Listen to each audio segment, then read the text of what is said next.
Hello everyone, welcome to Saimedha Koti, Hyderabad. Now I would like to discuss about power electronics questions. The question number 68. A single phase full bridge diode rectifier with large output filter capacitance feeds to resistive load. The input current is purely the sinusoidal and in phase with the voltage. The purely sinusoidal per power factor is less than the 1, peaky wave and distorted with the power factor less than the 1, and peaky wave and distorted with the power factor equal to the 1. So when a single phase full wave bridge rectifier feeds to the filter capacitance and along with the resistive load, the shape of the input current will become non-sinusoidal periodic nature, which is a peaky wave. So it contains harmonic component, so that's why it is a distorted and peaky wave, and power factor is less than the 1. So that option the 3 is correct for this question. And next one, let us solve question number 69. Identify the wrong statement. Okay, this identify wrong statement. From the following, IGBT is a voltage controlled device. So it is a correct statement. Okay, this one, IGBT is a voltage control device, and power MOSFET is a current control device. Okay, this one is the wrong statement. Why? Because the MOSFET is a voltage control device, and turn up time of the IGBT is less than the power MOSFET. So this turn up time of the IGBT is more than the power MOSFET, so that it is the wrong statement. IGBT has high input impedance. So now this IGBT has a high input impedance. This one is the correct statement. So from here, what are the wrong statements? The 2 and 3 are wrong statements. So that option the 2 is correct for this question. And next one, let us solve question number 70. In DC switched mode converters, which of the following statements are true? So in the PWM switching constant switching frequency, the switch duty ratio is inversely proportional to amplitude of the control signal. So duty ratio is equal to, so D in this one is the on time divided by total time periods. So this in PWM inverter, so any voltage, suppose V0 is equal to the V0 is equal to D into Vs. Okay, this one is the D into Vs, and it is a directly proportional. So that's why. So it is the wrong statement. Okay, this one is the wrong statement. And next one, this is the in control of the converter, the switching frequency of the converter is same as that of the frequency of the repetitive waveform, sawtooth waveform. So in the control converter, switching frequency is same as that of the repetitive waveform, sawtooth waveform. So next one, in the steady state operation of the converter, integral of the inductor voltage, so over one period should be greater than the 0. So that means average voltage, VL average voltage in the inductor is equal to the 0. So that's why this is a wrong statement.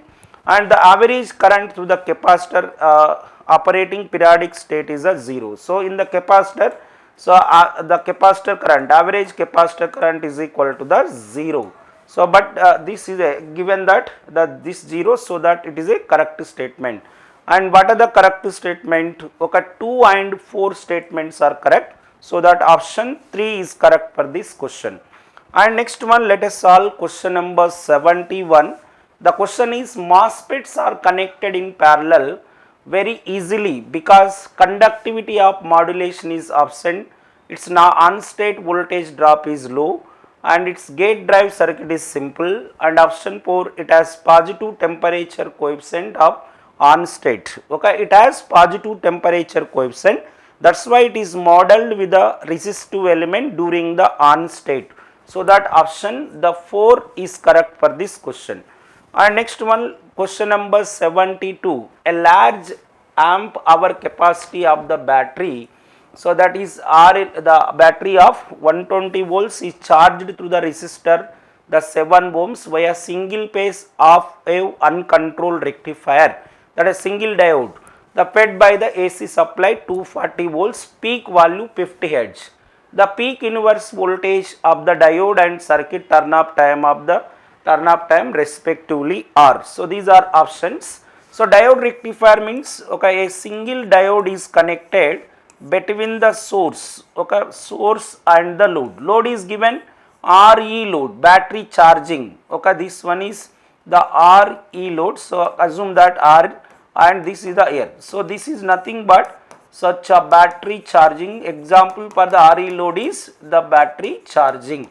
So now in here, so this voltage is given, it is a 240 volts, okay, this one is the peak value, mention that it is a peak value, and also battery voltage is equal to 120 volts, and the resistance of the load is equal to battery resistance is the 7 ohms.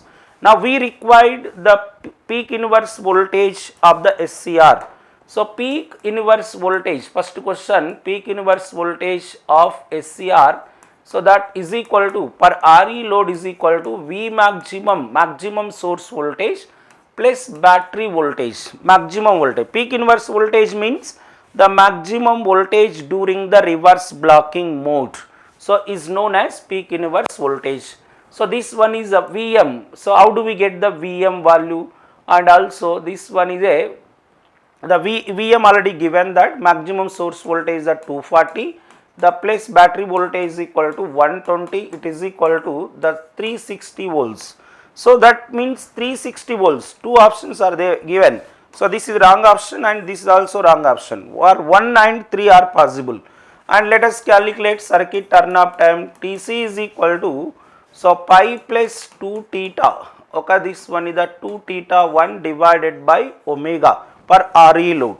So where theta 1 is equal to, in this case where theta 1, so it is the sine inverse of, okay, Vm by, so E. So this one is the sine inverse of, so Em, so divided by, so this one is the sine, the otherwise, okay, we can get the theta is equal to, so that is omega t, so theta 1 is equal to, at this condition, so Vm sin omega t is equal to, Vm sin omega t is equal to Vm sin omega theta 1 is equal to the E. So but we required the theta 1, so therefore theta 1 is equal to the E by Vm, sorry, the this one is the sine inverse of, so V by, okay, Em. So what is the value of V is given, that sine inverse of, so E is equal to the 120 and Vm is equal to 240. So by solving this we will get sine 1 by 2. Sine 1 by 2 is equal to, so 60 degrees. Okay, this one is the sine 1 by 2 is equal. So in the radians it is equal to pi by 3. But we required circuit turn off time. How to find out circuit turn off time? Tc, just substitute here. So pi plus, okay, 2 into pi by 3, sorry, pi by 6, okay, 60 degrees. Sine 1 by 2, so this one is the sine 30 degrees, so 30 degrees, so that it is equal to pi by 6. Now let us substitute here pi by 6 value, and this value is divided by omega is at 2 pi f, where f is equal to 50 hertz. Now by solving this we will get, so 13.33 the milliseconds, okay, this one is the millisecond. So circuit turn off time is equal to 13.33 milliseconds. So that option 3 is correct for this question. And next one, let us solve question number 73. The given figure shows buck boost converter, the switched at the 10 kilohertz. Okay, that means the switching frequency is equal to 10 kilohertz is given, and I is the at the edge of the continuous conduction. So for continuous conduction, so I value is at the edge of continuous conduction, and the on time of the switch and peak current flowing through the inductor are respectively. So this on time of the switch is required. So we know that given in the question in the diagram, so output voltage is equal to 500 volts and input voltage, so Vs is equal to 100 volts. So we know output voltage V naught is equal to average output voltage D into Vs divided by the 1 minus D, okay, where Vs is the source voltage. Now substitute all the values in this equation. 500 is equal to the D we don't know, so that is 500, sorry, Vs is equal to 100, so multiplied by 1 minus D.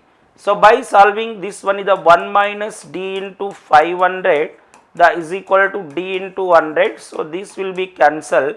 So by solving here, so 5 minus 5D is equal to the D, so therefore the 5 is equal to 6D, so therefore D is equal to, so this value is a D is a pi by 6 times of, okay, pi by 6. Now this value is equal to D is a pi by 6 means this one is a 0.833 value. So we got the D values. Now we required on time of the switch. So on time means that we know D is equal to the turn on time divided by total time period. So this one is on time is required. So that's why D multiplied by T. So now this is equal to D, you can write 1 by F. So now therefore, so D is equal to 0.833 and F is equal to 10 into 10 to the power of the kilohertz. So 10 to the power of 3.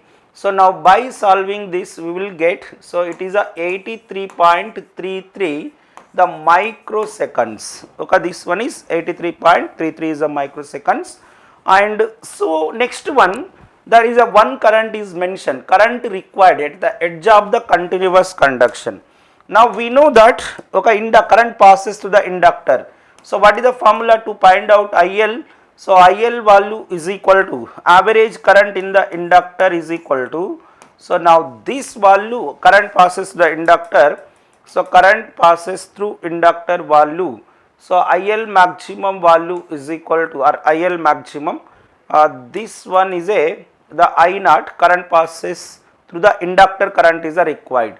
So IL is equal to, so IL average value, okay, that value is equal to, so I naught into 1 minus D, but we required IL maximum. So this IL maximum is equal to, so that is change in the current, the DIL, or so this value is a the IL average.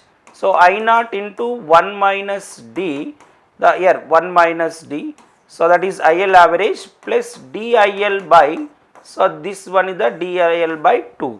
So now this is a change in the current, you can write, so I naught into 1 minus D, the plus this value is equal to, so 2Vs the plus DVs by the 2FL. So but there is a one condition mentioned that, so at the I is given, so where I is a peak value, a peak current at the edge of the continuous conduction. So under this condition, so when DIL condition, del IL, so is a maximum value, so peak value is required, so that is equal to DVs, okay, value, so D into Vs, where D is a 0.833 the multiplied by 100, so it is equal to the 83.3 amps, okay, this one is maximum value of inductor current, but there is no resistance term. If it is resistance term is given, so now we can find out by substituting here, but there is no distance term, that's why what we have to do, so peak value is equal to IP only, where IP is equal to D into Vs, so that is a peak value of current, that is 83.3 amps, so that option the 4 is correct for this question. And next one, question number the 74, a 228 volts 40 amps separately excited DC motor, the DC motor has nominal speed of 150 rpm and armature resistance of 0.2 ohms. If 3-phase fully controlled rectifier is used to drive the machine, it is found that motor operates at a rated torque and rated speed alpha is equal to 0 degrees. If the load has linear characteristics with the load torque at the speed, then alpha reduce the speed of the off rated speed is option 1 60 degrees, the 26 degrees, 30 degrees and the 80 degrees. So here given initially there is a rectifier, So this is the 3-phase oka rectifier circuit, and it is the supply of the 3-phase rectifier circuit. So now this one is the 3-phase oka AC supply. Now output of the rectifier is given, so that is a V0 is equal to Vt. So average output voltage is given to the DC motor. So this one is the DC motor point. So this is the shaft of the machine. So the shaft here, the speed is reduced in this case. Now how do we find? Suppose separately excited DC motor is given. So that IA1 is equal to the 40, IA1 is equal to supply current, that is equal to 40 amps, and applied voltage V1 is equal to 228 volts, and armature resistance is mentioned, N1 is equal to 1500 RPM, and therefore EB1 is equal to the V minus IA1, V1 IA1 RA values. V1 is equal to 228 minus IA is equal to 40 into 0.2. So that is equal to, this one is 0.2. So it is equal to the 2 cancelled out. So now this one is the 8. So that it is a 220 volts. So VB1 is equal to, and mention that here. So this one is it is a motor is the reduced, speed is the reduced, a torque speed of the operated values. So therefore, so we know that speed is directly proportional to the back EMF. So that for N2 by N1 is equal to EB2 divided by the EB1. So from here we can get N2 is a 1500 divided by 2. The N1 is speed is a 1500. So back EMF EB2 we need to find out. EB1 is equal to 220. So therefore EB2 is equal to, so we can get, so that is 220 divided by 2. So it is a 110. So 110 volts. So this one is a 110 volts. And in this case mentioned one more point. So characteristics are linear. Okay, characteristic that means, so torque versus characteristic are linear. Torque is directly proportional to Ia, and Ia also reduced by 2. So therefore, so we know that V2 is equal to VB2 the plus Ia2 RA, but Ia where Ia2 also reduced by half. So this Ia2 is equal to Ia1 by 2. So that is equal to, Ia1 is at 10 amps. Now find out. So VB2 is equal to 110 the plus 10 into 0.2. So this is equal to, so 10 is a 110 plus, so it is a 40, sorry, it is a 20, the 40 amps given, so that it is a 20. So that, so it is a 114, okay, 114 volts. So now we got V2 values. So in the 3-phase full wave rectifier, so what is the average output voltage? So V0 average value is equal to 3 VML by the 5 cos alpha. So here line voltage remains same, it is a constant value. So therefore V0 is a directly proportional to the cos alpha. So now we required V0 2 divided by V0 1 is equal to cos alpha 2 divided by cos alpha 1. So now V0 2 is a, so what is the value of V0 2? Second case. So 114 divided by 228. So is equal to cos, okay, alpha 2 divided by cos 0. Cos 0 degrees is equal to 1. Initially it is alpha is equal to 0. So therefore alpha 2 is equal to cos alpha 2 the is equal to 1 by 2. So cos alpha 2 is equal to 1 by 2 means alpha 2 is equal to the 60 degrees. Firing angle is equal to 60 degrees. Option 1 is correct for this question. Okay. Next one more question that is based on the single phase full bridge inverters. This one is series connected RLC load. R is equal to 3 ohms, XL is equal to 6 ohm, XC is equal to 10 ohms, VDC is equal to 400 volts, and F0 is equal to 50 hertz. Thyristor are considered switches. The switches are turned off by forced commutation, load commutation, external pulse commutation, and line commutation. Line commutation is not possible. Why? Because if the source is the DC, line commutation is not possible here. So there is no inductor here. Next one, external pulse commutation. These are the commutations are possible. Now let us see the verification for load commutation. Okay, this load commutation. So in this case, zeta value. So zeta is a less than the less than 1. So this one is a, So where zeta is equal to, how do we get the zeta? So that is the r by 2 into under root of, okay, c by l. So now c, what is the value of c here? We know xc is equal to 1 by omega c. So therefore the xc is equal to 1 by 2 phi f, okay, c values. Okay, this one is the xc, let us find out. Okay, 1 by xc is given 10 and 1 by 2 phi into 50 multiplied by c, where c is equal to 1 by, so and this one is the 20, this 100 and 1000 phi value. So 1000 phi is this value. And next one, xl value. How do we get xl? We know xl is equal to, the xl is a omega l. So that omega l is equal to 2 phi fl. So now xl is a 6, okay, here 2 phi, the into 50 multiplied by l, where l is equal to 60 divided by 100 phi. So now verify this one, the zeta is equal to, r is a 3 by 2, so under root of c is equal to 1 by, so 1000 pi and divided by, so l is equal to, okay, here sorry, l is equal to 6 by 100 pi. So this one is the 6 by the 100 pi, is it correct? So now this one is the 6, l is equal to 6 by 100 pi, the c is equal to 1 by the phi. So by solving this we will get, okay, here, so zeta is a less than, let us solve this one. So here 2 phi f omega l. So now this one is a c here, so 100,000 phi and 6, okay, 100, okay, phi. Phi is a cancelled out, okay, 10. This value is a 0.193464. So it is at less than the 1, so that it is a the under damped system. So for under damped, so for load commutation is possible for under damped system. So for under damped system, then zeta is equal to zeta less than the 1, where zeta can be calculated less than the 1, so that this one is a load commutation option. The 2 is correct for this question. Okay, and so this was the possible question, this was the power electronic questions. Okay, I hope you got it. Thank you very much.